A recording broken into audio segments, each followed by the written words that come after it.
Akhir-akhir ini perubahan mengenai dunia sangatlah pesat. Kita baru-baru saja memasuki tahun 2022, kemudian kita dikejutkan dengan perang antara Rusia dan Ukraina. Dan semua orang akan bertanya apakah ini kita akan memasuki perang dunia ketiga. Tentu saya tidak membahas soal perang, kenapa Rusia bisa menyerang Ukraina, bagaimana NATO berperan di sana, dan bagaimana dunia mulai terpolarisasi, ada yang mendukung dan menolak invasi Rusia. Namun yang ingin saya ambil sudut pandang adalah bahwa banyak hal-hal yang besar yang bisa terjadi tanpa kita duga. 2 tahun sebelumnya dunia dihebohkan dengan pandemi COVID. Dan tentu selama 2 tahun lebih ini pandemi COVID telah merubah begitu banyak tatanan sosial. Dulu kita tidak perlu pakai masker. Sekarang masker telah menjadi bagian dari hidup kita. Saya masih ingat saya melarang anak saya untuk main handphone terlalu lama karena bisa menyebabkan kesehatan yang menurun, khususnya pada mata. Namun sekarang mau tidak mau kita terpaksa meminta anak kita untuk terus di depan handphone maupun laptop karena mereka belajar online. Dulu kita meeting juga tatap muka, sekarang meeting juga memakai Zoom dan bahkan meetingnya lebih banyak karena lebih mudah tanpa harus bepergian. Dunia berubah total. Orang yang harusnya bekerja ke kantor sekarang bekerja dari rumah. Belum selesai COVID benar-benar reda, kemudian kita dikejutkan dengan perang Rusia-Ukraina. Dan entah apa yang akan terjadi di masa depan. Yang ingin saya simpulkan adalah bahwa Anda, saya, kita semua harus benar-benar siap dan bisa memiliki satu daya adaptif terhadap perubahan. Karena kadang-kadang perubahan kita tidak bisa perkirakan sama sekali. Khususnya untuk karir kita juga.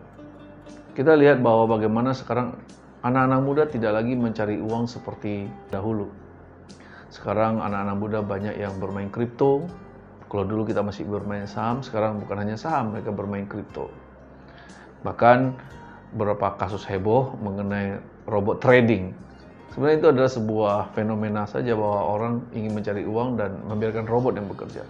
Hanya saja karena dipakai dan investasi yang ilegal atau investasi bodong, maka ini membawa banyak efek negatif.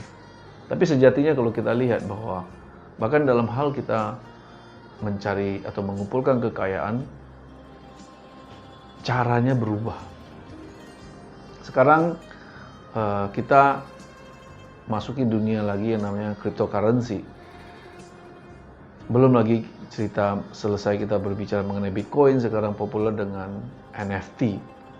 Bagaimana dulu kita menggambar, kemudian hanya beberapa orang yang sangat terkenal menggambar dan gambarnya sangat dihargai, dilelang, kemudian masuk museum dan seterusnya. Sekarang kita lihat misalnya CryptoPunk, Bored Apes, yang dimana satu gambar yang ya kita lihat biasa saja, saya tidak tahu menariknya di mana, mungkin saya juga tidak memiliki satu pemahaman yang dalam mengenai seni. Hanya gambar yang maaf seperti gorila seperti itu dihargai bisa ratusan juta. Dan itu diletakkan di sebuah aplikasi yang kita namakan dengan OpenSea atau marketplace-nya untuk menjual NFT. Masuk lagi sekarang Metaverse. Dan entah apa lagi. Dulu kita bermain game hanya untuk bersenang-senang, ya mulai dari Game Boys. Kalau zaman kita dulu waktu masih kecil mah gamenya di lapangan ya, layang-layang, main kelereng, gundu dan lain-lain. Sekarang kemudian beralih ke game online ya. Kita masih ingat beberapa game-game yang sangat menarik. Namun waktu itu kita merasa bahwa game ini hanya membuang-buang waktu dan uang saja. Nah sekarang game itu masuk lagi ke dunia yang berbeda, dunia blockchain. Kita kenal yang namanya bagaimana aksi menghasilkan uang, play to earn. Jadi kita bermain, kemudian kita dapat tokennya bisa dijual. Itu baru kita berbicara dunia blockchain. Apakah dunia blockchain ini akan menggantikan mata uang blockchain ini bisa menggantikan real world dan dunia mata uang asli, kita akan lihat nanti. Kemudian kita berbicara lagi mengenai perubahan tentang robotik. Bagaimana sekarang kita lihat sebuah riset di dunia bahwa banyak pekerjaan akan hilang karena digantikan oleh robot-robot. Seperti kita lihat penjaga tol mungkin sekarang sudah mulai hilang karena ada e-tol dan lain-lain. Belum lagi kasir, print buku, kalau Anda ke bank sekarang print buku segala macam, Anda tidak perlu lagi. Jadi makin lama-kelamaan teknologi pasti akan menggantikan kita. Itu kita baru berbicara mengenai robotnya. Belum lagi berbicara mengenai artificial intelligence. Bagaimana program yang dibuat oleh manusia bisa berpikir layak manusia dan lama-lama dia mengambil pengalaman, akhirnya lebih kuat dan lebih pintar dari manusia. Kita baru belajar mengenai komputer, Microsoft, bikin software, belajar C++, sekarang udah Java, mobile apps, dan lompat lagi mengenai artificial intelligence.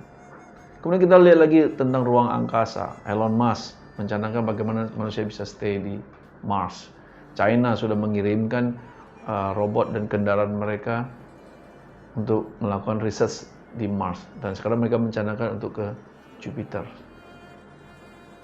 Mengapa saya menceritakan ini semua? Hanya ingin mengingatkan kepada saudara-saudara bahwa dunia constantly change. Jika kita tidak berubah, kita tidak bisa mengikuti tren ini, atau kita tidak siap, maka bisa dipastikan kita yang paling ketinggalan. Anak-anak kita belajar jauh lebih cepat daripada kita. Teknologi berkembang demikian cepat.